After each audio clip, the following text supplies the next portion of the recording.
नमस्कार दोस्तों, मैं दीपक कुमार। आज आपको जयशंकर प्रसाद की लगभग 17 बुक मेरे पास हैं, बुक रचनाएं हैं। इन्हें याद कराने की कोशिश करूंगा और मैं आपको गारंटी से कह रहा हूं कि इन 17 बुकों को, रचनाओं को, मेरी अगर आप वीडियो अंत तक देखोगे तो मैं इनको आपको याद करा दूंगा। पहले मैं आपको बता देता हूँ कौन कौन सी मैंने ये रचना बुक लिखी हैं और एक ट्रिक के माध्यम से इन सभी को याद कराऊंगा।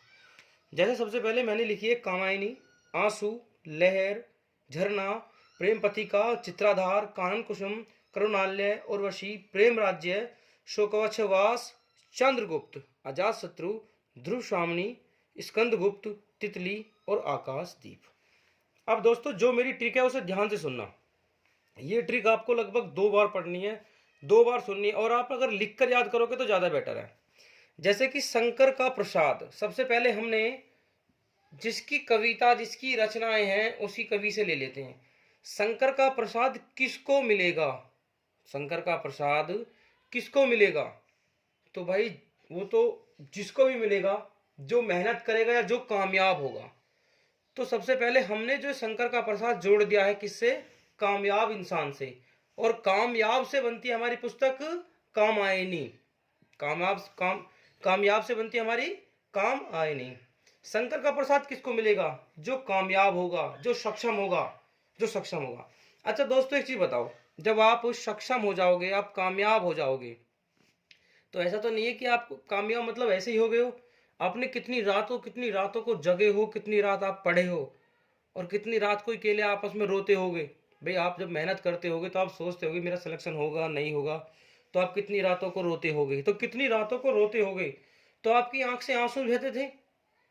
जब आप कामयाब होने से पहले भैया आप परेशान होते थे तो आप रोते थे, तो आपकी आंखों से आंसू बहता था। आंसू भी कैसा बहता था? एक झरने की तरह। ध्यान रखना, शंकर का प्रसाद किसको मिलेगा? जो कामयाब होगा। और कामयाब होने के लिए कितनी रातों को आप आंसू की तरह रोए हो, कितने आंसू बहाए हैं आपने। और आंसू भी किसकी तरह? झरने की तरह।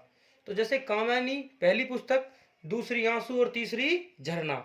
झरने की तरह है। अब आप रो लिए, आंसू झरने की तरह निकल गए। अब आप क्या हो गए? एकदम एक कामयाब इंसान हो गए हो। अब जैसे ही आप एकदम कामयाब इंसान बन जाओगे तो एक लहर आएगी आपके ऊपर। लहर, क्योंकि आपने वो चीज पाली जिसके लिए आप दिन रात एक कर रहे थे। तो आपके अंदर क्या आ गई? एक लहर आ गई। अब लहर से क्या आ गई? अब जब आप कोचिंग जाते थे या स्कूल वगैरह कहीं भी कोचिंग की होगी, तो आपने किसी को प्रपोज किया होगा या किसी को कुछ किया होगा, तो उन्होंने क्या कहा होगा? आपको ठुकरा दिया होगा। लेकिन आप जिस दिन कामयाब हो जाओगे, अब उस दिन उनके प्रेम पत्र आने लगे हैं। प्रेम पत्र से हमारी जो पुस्तक है वो है प्रेम पथिका। पत्र से क्या है? प्रेम पथिका। अब लड़कियों के प्रेम पत्र आने लगे हैं। अब क्या होता है? अब आप कामयाब हो तो आपके रिश्ते भी आपके फोटो देखकर, फोटो मतलब आपके चित्र देखकर आपके रिश्ते हो रहे हैं अब। क्योंकि अब आप क्या हो? कामयाब हो। और कामयाब हो तो कामयाब इंसान को ही तो मिलता है जयशंकर प्रसाद का प्रसाद। भाई कामयाब इंसान को ही तो मिलता है प्रसाद। किसका प्रसाद? शंकर का प्रसाद। अब आपके चित्र देखकर रिश्ते होने लगे हैं। तो लोग आपस में क्या करने लगे हैं? कानन फूसी करने लगे हैं लोग बाग आपस में। भाई कानन फूसी करने लगे हैं लोग बाग, आपके बारे में चर्चा करने लगे हैं। अब दूर दूर से लड़की वाले आते हैं। भाई वो लड़का कामयाब होगा, उससे भाई उससे अपनी लड़की का ब्याह करना है, ये मान लो, सोचते हैं। तो वो आते हैं, लोगों से पूछते हैं कि भाई वो कहाँ बसे, कहाँ बसे या कहाँ बसते हैं। और बसे से बनती है उर्वशी। कहता है कहाँ बसे हैं या कहाँ उनका आल्य है। कहाँ उनका आल्य है। आल्य मतलब घर, कहाँ उनका घर है, कहाँ आल्य है। तो आल्य से हमने जो जोड़ा है वो है करुण आल्य। तो फिर भैया वो पूछते हैं कि भाई तुम कौन हो, कहाँ से आए हो।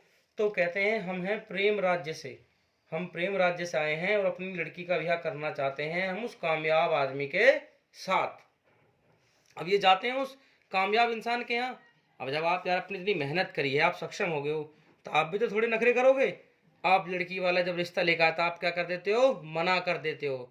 तो जो प्रेम राज्य से आए हैं वो क्या हो जाते हैं? एक शोक में डूब जाते हैं। तो शोक से शोक छवास। ठीक है। अब एक चीज देखो दोस्तों, भाई जो कामयाब होगा उसे लोग बाग कहेंगे भाई ये तो चंद्रगुप्त है, चंद्रगुप्त है, कहेंगे अजात शत्रु है ये तो। अजात शत्रु है, स्कंद गुप्त है, तो लोग बाग आपको नए नए नामों से पुकारोगे कि भाई ये चंद्रगुप्त है, अजात शत्रु है या स्कंद गुप्त है। अब मान लो अगर कोई लड़की कामयाब हो जाए, तो लड़की कामयाब होगी, अब तो उसे तितली कहने लगोगे आप। तितली क्यों कहने लगोगे? पहले लड़कियों को आप कहीं जाने नहीं दोगे, लेकिन जिस दिन वो लड़की कामयाब हो जाएगी उस दिन आप उसे कहोगे बेटा तू ध्रुव पे जा, आकाश पे जा, दीप पे जा, कहीं भी जा। तो तितली, ध्रुवनी, एक हमारी पुस्तक थी जो हमने लिखी थी ध्रुव स्वामिनी, तो ध्रुव से बन गई ध्रुव स्वामिनी और आकाशदीप। अब एक देखो जो लड़की है वो सक्षम हो गई, तो आप उसे एकदम आपने तितली बना दिया है। क्यों? क्योंकि वो कहीं भी उड़ सकती है, कहीं भी जा सकती है, तो ध्रुवों पर या आकाशदीप पर। तो दोस्तों मेरी ये ट्रिक थी, और थोड़ी कोई कमी रह गई हो तो मैं नेक्स्ट वीडियो में सुधार करने की कोशिश करूंगा। और मैं आपको एक बार शुरू से एक पूरी कहानी बताना चाह रहा हूं, आप ध्यान से सुनना बस। देखो भाई, शंकर का प्रसाद किसको मिलेगा? जो कामयाब होगा, जो कामयाब होगा। अब कामयाब होने के लिए आपने कितनी रातों को आंसू बहाए हैं, और आंसू भी झरने की तरह बहाए होंगे। जब आपको कामयाबी मिल जाती है तो एक लहर सी आ जाती है, लहर आ जाती है, तो फिर आपको लड़कियों के प्रेम पत्र मिलने लगते हैं। लड़की वाले आपका चित्र देखकर रिश्ता तय कर देते हैं कि भाई हमें लड़का पसंद है। लोग वाग को के कानून मतलब कानन फूसन होने लगती है, भाई फलाने का लड़का सक्सेस हो गया है, कामयाब हो गया है, तो कानन फूसन होने लगती है। दूर दूर से लोग आते हैं, लड़की वाले आते हैं रिश्ता लेने के, भाई हमें उस लड़के से मतलब अपनी लड़की का रिश्ता करना है। तो पूछते हैं वो कहाँ बसते हैं, कहाँ उनका आल्य है। तो वो कहते हैं तुम कहाँ से आए हो? तो कहते हैं हम प्रेम राज्य से आए हैं। लेकिन जब लड़की वाले आते हैं तो आप मना कर देते हो, तो बेचारे वो शोक शोक मना जाते हैं। शोक, और शोक से हमने जो बताया था शोक व छवास, ये एक पुस्तक है। तो शोक मनाते हैं वो कि भाई हमसे नहीं करा, अब पता नहीं कोई मिले ना मिले। तो अब आप कामयाब हो गए हो, तो कामयाब हो गए हो तो आपको लोग वो नए नए नाम दे देंगे, जैसे चंद्रगुप्त दे दिया, अजात शत्रु दे दिया, स्कंदगुप्त। तो ये तो होगी जब एक लड़का कामयाब होता है। जब एक लड़की कामयाब होए तो उसे तितली कहने लगते हैं। तितली क्यों कहने लगते हैं? पहले लड़कियों को कहीं घूमने की परमिशन नहीं होती, लेकिन कामयाब होते ही चाहे वो ध्रुव पे जाए चाहे आकाशदीप पे जाए, उसे कोई नहीं रोक सकता। ठीक है दोस्तों, बस मेरी यही ट्रिक थी। जय हिंद, जय भारत।